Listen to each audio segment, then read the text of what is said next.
Okay, so let's go back to the historical development of this subject matching, right? So remember that the Gale Shapley paper, which started the theoretical literature in this area, had actually come out in 1962. However, the real world relevance of this paper was not recognized until much later. So this had to wait till 1980s when Alvin Roth, who remember was the other person who won the prize for his work on matching, right? He decided to kind of study a very practical allocation problem that involving market for doctors. So in the United States, the market for doctors works a bit different compared to how it works in India. So in India, what happens is that right after high school, you can go on to medical college, right? And from then on, you kind of like build your medical career. In the US, what happens is that after high school, you have to do a 4-year college, right? And typically after that, only you can go to medical school for 4 years again. And then after the medical school, you basically try and look for residency at hospitals, right? So these are basically like internships, right? Where you are actually going to be working in hospitals and like picking up practical skills as well. And hospitals also are interested in competing for these top tier medical school students because they serve as a very important force in terms of labor force in terms of these hospitals, right? So in the early 1900s, this market was largely decentralized, right? So you had like the residents who would be applying to different hospitals and the hospitals would try and compete over this different residency. So there was no centralized system as we had discussed, but it's like very individualistic, right? So you would like each of the residents separately would be applying to each of the hospitals. Each of the hospitals would try and like to get the residents to work for them individually, right? Rather than going through a centralized organization. And in 1940s, a lot of problems started emerging in the way in which this market was operating, right? So you had fewer medical students who were well trained, right?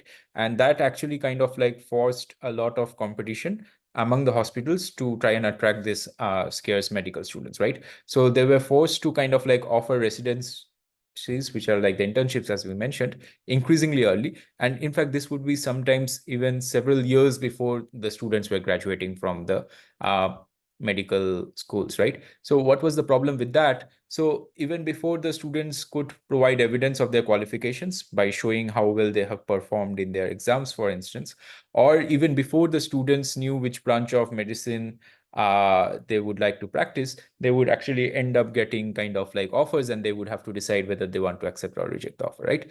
Now, if an offer was made and the offer was rejected, it was often too late for the hospitals to make offers to the other candidates because you would have had other hospitals at the same time making offers to the candidates as well, right? So speed was also a very important issue. And basically what ended up happening is that a market with having such type of problems could not produce stable matches, right? Because there were not enough offers that were made in time to ensure trades which were good for both uh, the students as well as for the hospitals, right? So one solution that was considered was that if you want to make offers quickly, then hospitals started imposing strict deadlines for responding to such offers, right? Now, the problem with this is that this forced the students to having to make early decisions, right? Even without knowing what other opportunities would become available later on, right? So it's like, you have to respond within a few days. You don't have time to kind of like even consider other offers. Either you accept or you reject, right? So these type of problems led to a lot of like inefficiencies in such market. So in response to this, what happened is that kind of like a centralized clearinghouse called the NRMP, which stands for the National Resident Matching Program, was introduced in the early 1950s. Note the date. Was introduced in early 1950s, which was before the Gale Shapley paper came out, right? So why is this important for us? Because in a paper from 1984, Alvin Roth actually studied the algorithm that was used by this clearinghouse NRMP, right? And it was discovered that this was actually very closely related to the Gale Shapley algorithm, right? So we kind of like knew that, this method was kind of like introduced before, right? And it was working well, but we didn't know why it was working well, right? So it had to wait till Alvin Roth to come along and kind of like, understand the relationship between the mechanism that was being used by this centralized clearinghouse and the kind of like the concepts of stable matching that was introduced in this paper by Gale and Shapley, right? So once kind of like you make this connection, then you understand better, why it works, right? And he hypothesized that the fundamental reason for this success of the NRRP, right, the reason why it was working well, was that it was actually producing stable matches in the sense that we have discussed, right? Okay, so Roth also went on to study similar medical markets in other countries, such as the UK, right? So there he found that actually different regions had adopted different algorithms for matching this doctors and hospitals, right? And some of them produced stable matches and others did not, right?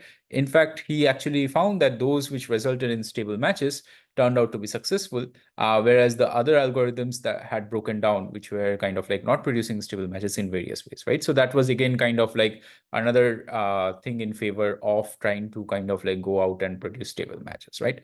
But coming back to this story, the NRMP, which was started in 1950s, initially had early success, but over time it also started encountering new problems, right? So what were some of the problems? So one thing that changed over time is that in the second half of the 20th century, the number of female medical students had grown, right? And it became increasingly common for doctors who were actually couples, right? So who were married to each other, let's say, and they were looking for internships in the same region, right? So they not only wanted to get jobs, but they also wanted to get jobs in the same location, right? And the problem was that the NRMP could not actually accommodate those joint locational kind of type requests, right? So as a result of that, many applicants decided not to use the NRMP mechanism. And so they would again kind of like try to look for other things which are outside this NRMP, right? And that would indicate that kind of like the matching that is being produced by NRMP is no longer stable, right? So remember, this is something that we discussed, that if you have got participants who want to kind of like go out and like not kind of like agree to this proposal that is being done by NRMP, that would indicate that this is a sign of instability of the mechanisms of the mechanism that is happening, right? Okay. The other problem with NRMP was that in NRMP, it was the hospitals which were offering positions to students, right? And this, as we know, is kind of like basically favoring the mechanism in the favor of the hospitals, right? So remember our discussion of optimality and Gale Shapley algorithm. So there we had discussed that the side which is making the proposal, they are the ones who end up in a favorable position, right? So in men proposing version of the Gale Shapley, the final outcome was more favorable to males, right? In fact, we characterize it as being optimal for males, whereas in the women proposing version of the Gale Shapley algorithm, the outcome turned out to be optimal for females, right? So similarly, in this case, because it was the hospitals which were offering positions to the students, right? So this is, if you like, the hospital proposing version, then the outcomes turned out to be optimal for hospitals, but not for students, right? So in 1995, Alvin Roth was actually asked to kind of like help design an improved algorithm that would eliminate these problems. And this is what he did together with another scholar. And he built on an algorithm where it accommodated these two kind of problems, right? So one is that you kind of like allow for the proposals to be made by the applicants, right, by the doctors. And second, it is also meant to design to kind of like accommodate couples, right? And this new algorithm, which was adopted by the NRMP in 1997, was found to have worked well, right? So one question you might have is like, okay, this seems like, theory was just kind of like a byproduct, right? You had this kind of like problems in the 1900s. The solution was discovered in the 1950s before the theoretical development. Why do we care? So one thing is that we already had mentioned before, just because something is working does not mean it will continue to work well in the future as well. So you need to understand why something is working, right? So the theory kind of like provides the background.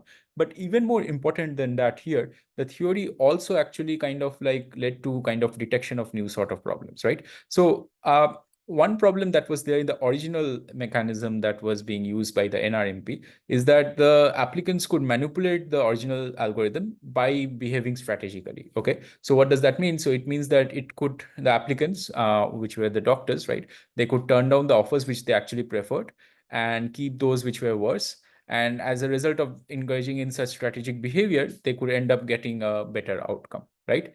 And Alvin Roth actually kind of like highlighted this aspect by writing several theory papers where he kind of like showed how misrepresentation of one's true preferences, so one's true rankings, might be in the interest of the receiving side, which were the students in the original algorithm, right? And drawing on this insight, kind of like when the new algorithm was designed, one had to take care that, you should not kind of like encourage a strategic thinking, right? So the new algorithm that was designed by Alvin Roth, that was designed to be kind of like robust to students misrepresenting what their true rankings are, right? And it also, they were also able to show that through computer simulations, that in practice, it was also not sensitive to kind of like misrepresentations by the hospitals, right? So you had this interesting combination of both theory motivated by practical work and also theory informing kind of like how the practical design of the algorithm should take place, right? So you have this nice interplay of both theory, empirics, and real world applications in this context.